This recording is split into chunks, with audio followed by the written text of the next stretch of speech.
Hi everyone, story creative. A 6 o'clock in Los Angeles, and Brian is riding down Franklin Street. Brian is the prince speed.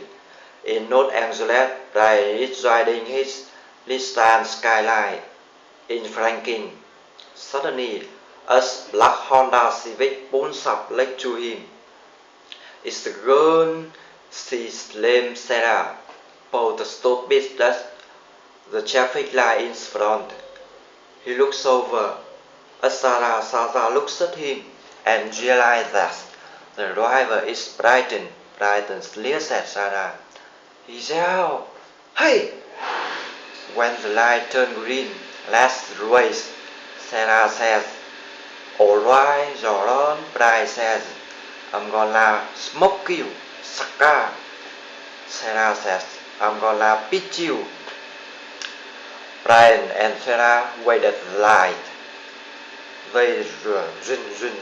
Suddenly, the light turned green. Brian and Sarah take off. Brian is come over Sarah. Brian is winning. Suddenly, the love at first sight between Brian and Sarah begin here.